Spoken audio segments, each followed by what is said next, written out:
Meu nome é Dwight Callahan. Tenho 52 anos, trabalho como técnico de manutenção industrial em uma cidade pequena no interior do Tennessee e por muito tempo fui o tipo de homem que não chorava. Nem quando perdi meu pai, nem quando minha empresa quase faliu, nem quando meu casamento desabou como uma parede velha depois de décadas rachando por dentro. Mas tem um choro que muda a composição de quem você é. Um choro que não sai pelos olhos, que sai de dentro dos ossos. E eu aprendi isso no dia em que perdi minha filha.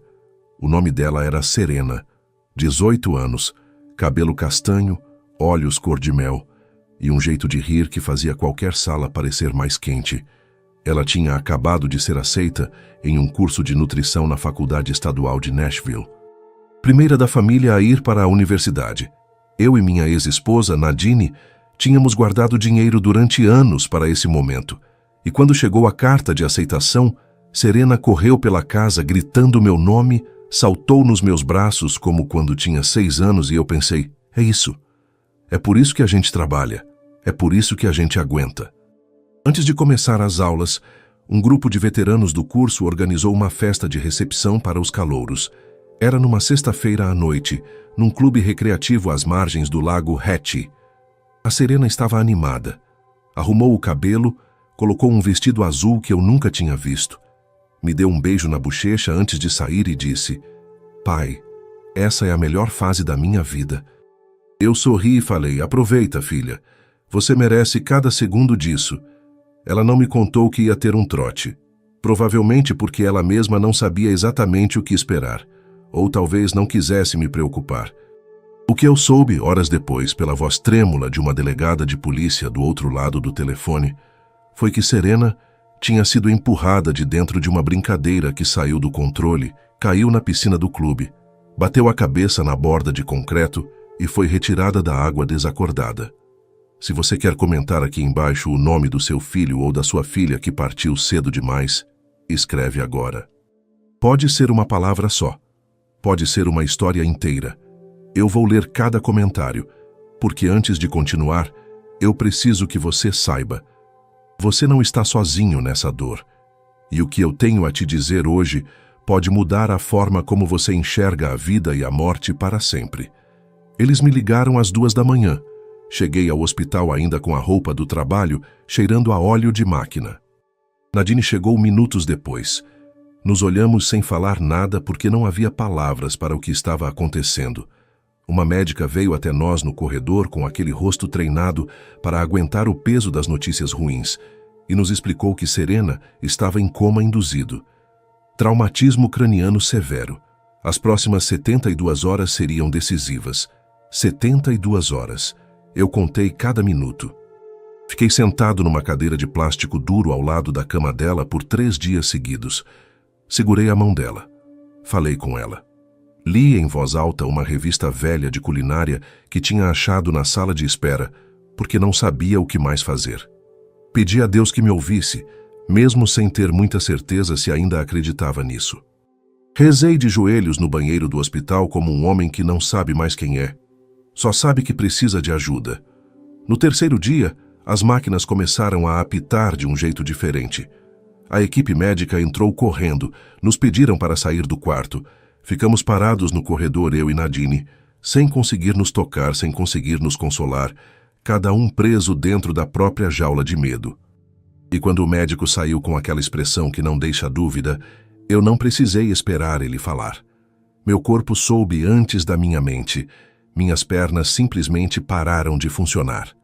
Serena Callahan, 18 anos, morreu por conta de um trote idiota que ninguém tinha intenção de que virasse tragédia.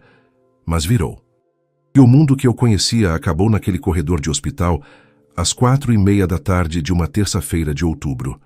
O que veio depois foi uma vida que eu mal reconheço hoje quando olho para trás. O divórcio aconteceu 18 meses depois.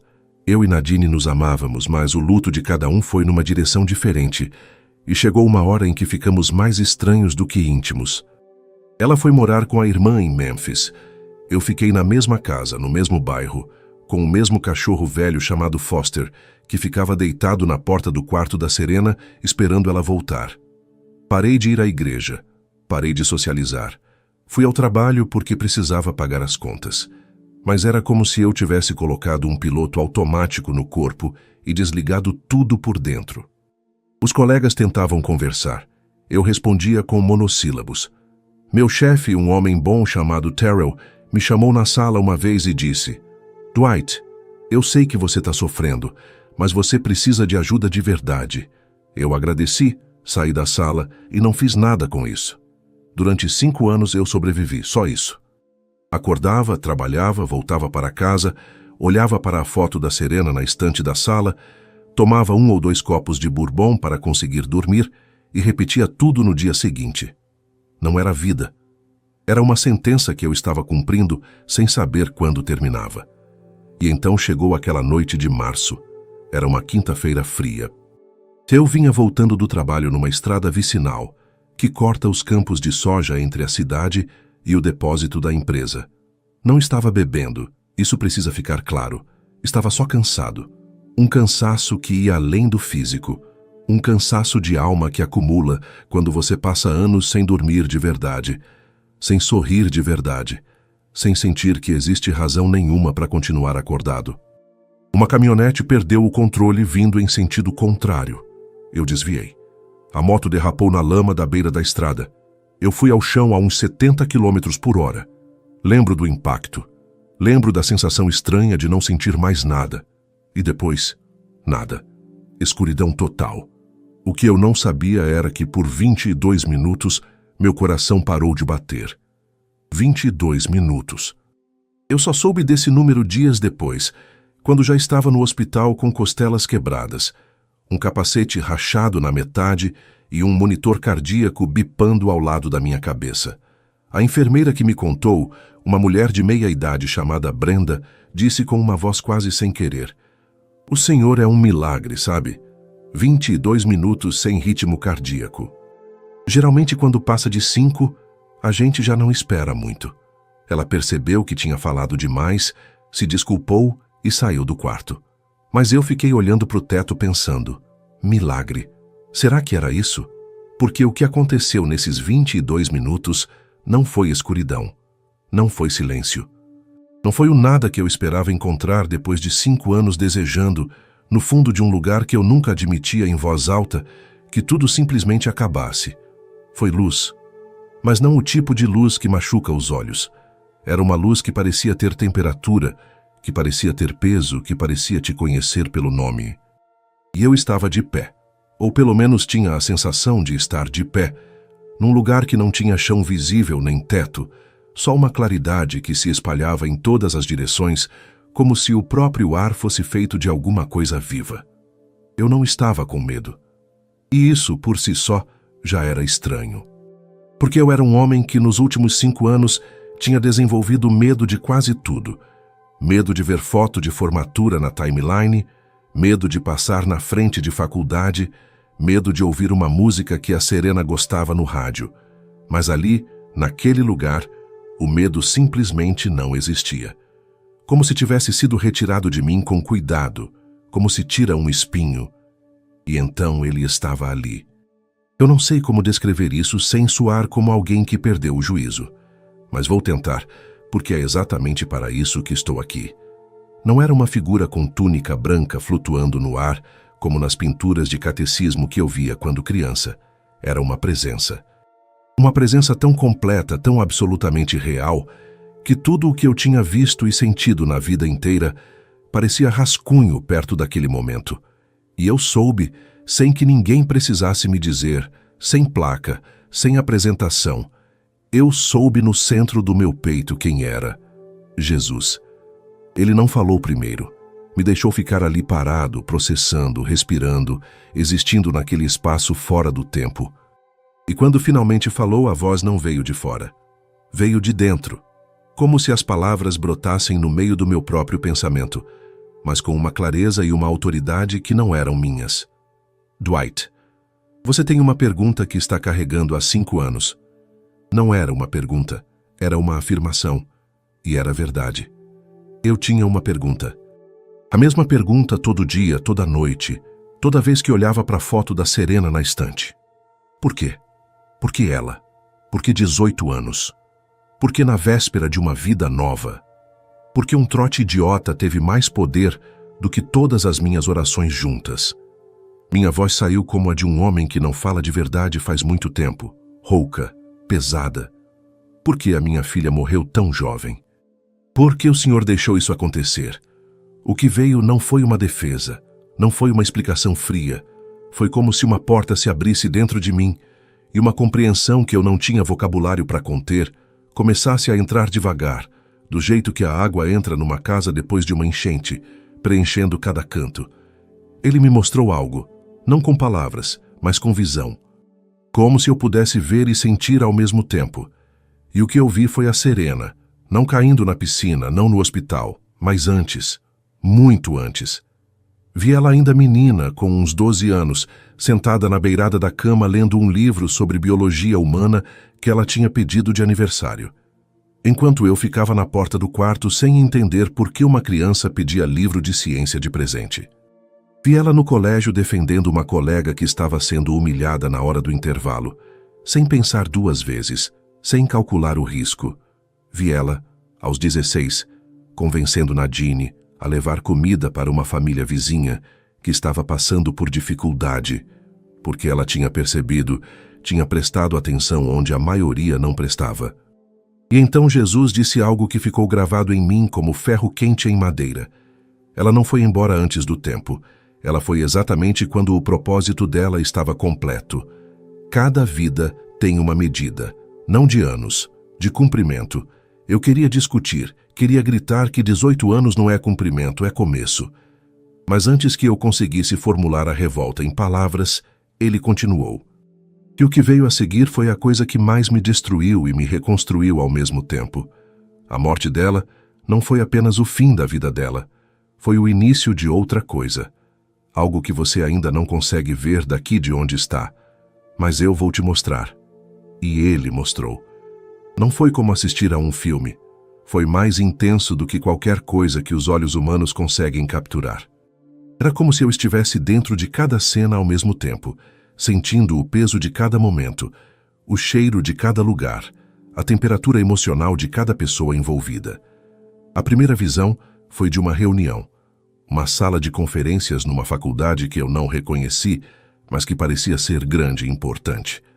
Havia reitores, coordenadores, representantes de diversas instituições sentados em volta de uma mesa comprida.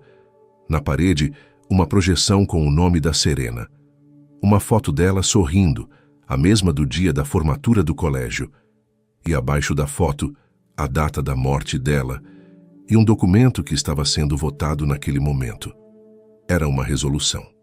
Uma norma oficial, proibindo trotes em todas as faculdades filiadas àquela rede de ensino.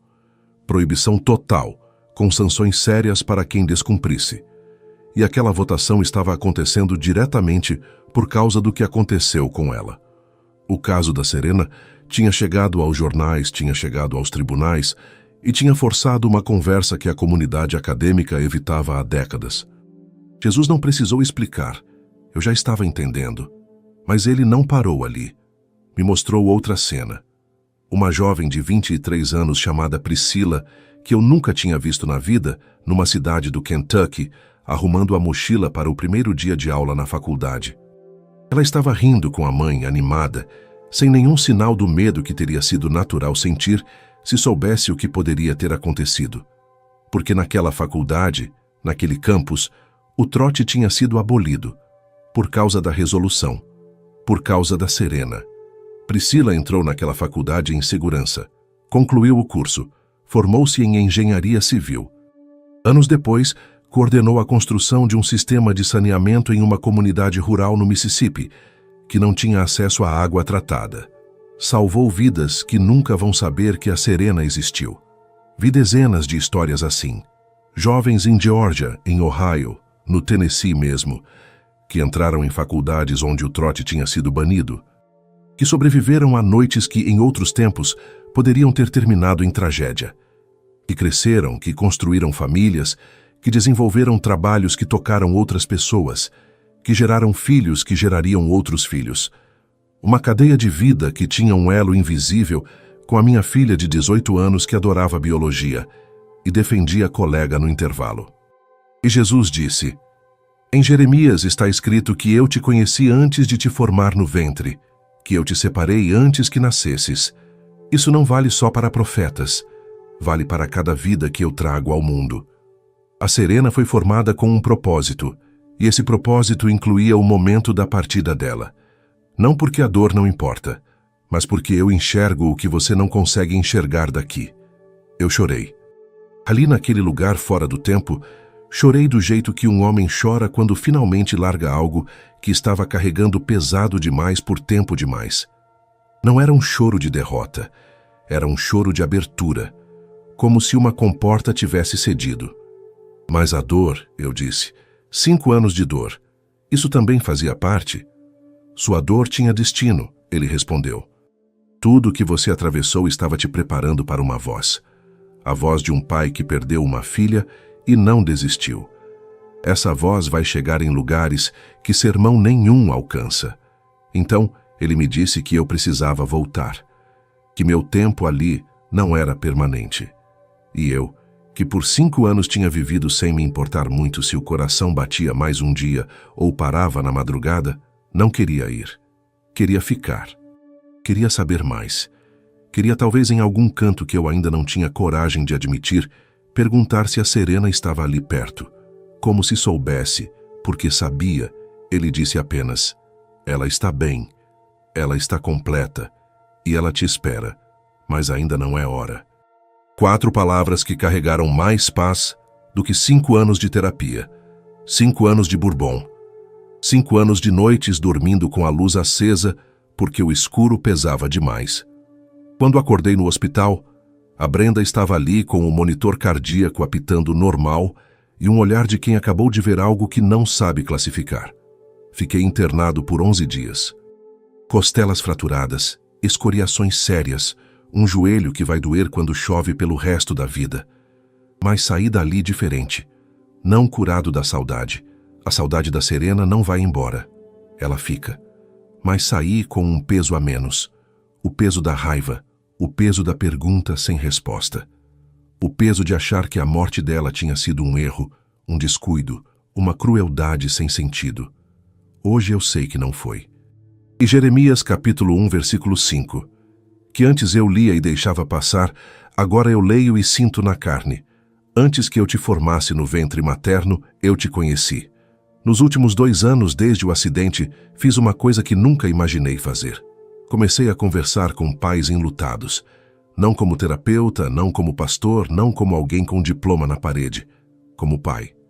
Como um homem que perdeu a filha única, que ficou à deriva por meia década e que morreu por 22 minutos e voltou com algo que precisava ser dito. Já conversei com mais de 80 famílias, pais que perderam filhos em acidentes, em doenças, em tragédias que não fazem sentido nenhum quando você está dentro delas. E o que eu ofereço não é explicação teológica, é presença. É olhar no olho e dizer: eu estive no fundo desse buraco, eu sei como cheira, e eu vim te dizer que tem chão. Se você chegou até aqui e perdeu alguém jovem demais, eu quero que você escreva o nome dessa pessoa nos comentários agora. Só o nome, porque nome é presença. Nome é memória. Nome é dizer que aquela vida existiu e importou. Eu vou ler cada um. E se você está naquele lugar escuro onde eu estive, onde a pergunta por que te consome de dentro para fora, eu quero que você saiba de uma coisa que levei 5 anos e uma morte de 22 minutos para aprender. A ausência de resposta não significa ausência de propósito. Significa que o propósito é grande demais para caber na nossa visão daqui de baixo. O plano de Deus não pede nossa aprovação para funcionar, mas Ele nos convida a confiar, e essa confiança, aprendida da maneira mais difícil possível, é o único caminho que leva de volta para a vida.